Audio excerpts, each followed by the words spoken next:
बिहार में शराबबंदी पर शासन और प्रशासन की सख्ती शराब माफियाओं से बर्दाश्त नहीं हो रही। पहले शराब माफियाओं के निशाने पर पुलिस वाले होते थे, लेकिन अब अदालत में काम करने वाले अधिवक्ता भी उनके निशाने पर हैं। अभी हम मौजूद हैं औरंगाबाद कोर्ट में, जहां एक अधिवक्ता को शराब माफियाओं ने धमकी दी है। सर, बहुत बहुत स्वागत है आपका सीतोग न्यूज में। सर, क्या कुछ हुआ था आपके साथ, ये थोड़ा विस्तार से बताइए। परसों रोज दिनांक कौन तारीख था? परसों लगभग ही 4 बजे हम थे, मेरे मित्र लोग यहाँ बैठे हुए थे। हम लोग चाय पी रहे थे, न्यायालय का काम करके हम लोग आए थे। इसी बीच एक अनुराग कुमार आए थे, उनके साथ 2-3 लड़का और आए थे। उनके द्वारा कहा गया कि चार्जशीट आया है, आप चार्जशीट जमा कर दीजिए।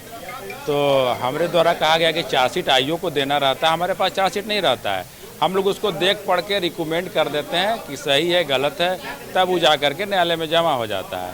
इसी बीच वो आवेश में आ गए, हमको कहा गया कि आपको हम पैसा देते हैं, हमारा चार्जशीट जमा कर दीजिए।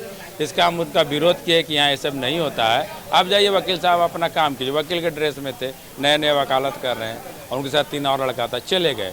उसके बाद वकील साहब के साथ जो 3 और लड़के आए थे, उनमें से एक लड़का कोई मतलब उनके साथ नहीं आया था, लेकिन वो अलग से आया और 23 में आया मेरे पास और बोला कि चार्जशीट आ गया है ना। तो हम बोले भाई नहीं आया, आप कौन बोल रहे हैं? हम बोले ना चार्जशीट आ गया है, हमको पता है, तुम जमा कर दो। हम बोले हम कैसे आप कौन बोल रहे हैं? हम जितना बोल रहे हैं उतना करो, तुम चार्जशीट जमा कर दो।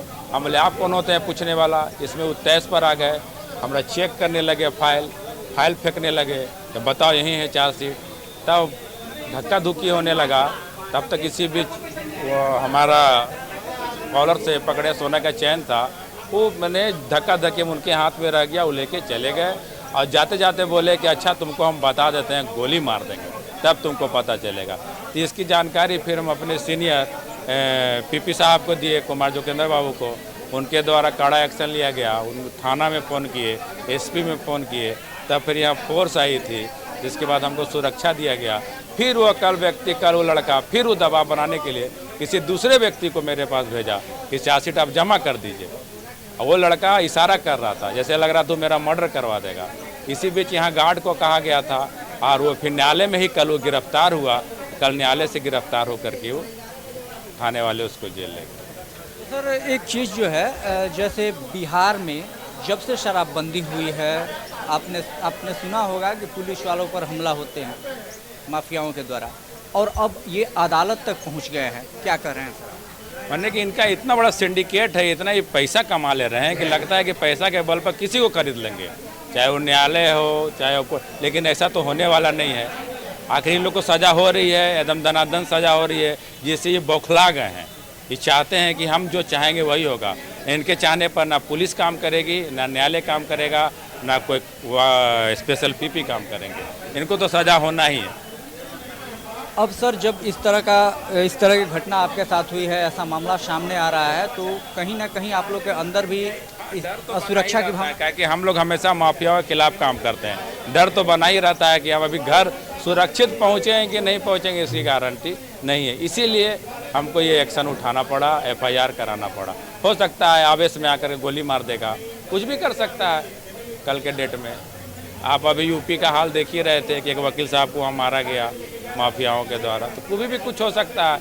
हम लोग तो निहत्था हैं, कागज़ से लड़ते हैं, कागजे पर सब करना। हम लोग के पास तो लाठी नहीं है, पेने हम लोग का लाठी है चाहे पिस्तौल। यही सच क्या है और झूठ क्या है, इस बात को तथ्यों के साथ अदालत के सामने रखना एक वकील की जवाबदेही होती है। कई बार वकील किसी और के निशाने पर भी आ जाते हैं। ऐसे में वकीलों की सुरक्षा बेहद ज़रूरी होती है। औरंगाबाद कोर्ट में जो घटना हुई है, कहीं ना कहीं यह बेहद संवेदनशील घटना है।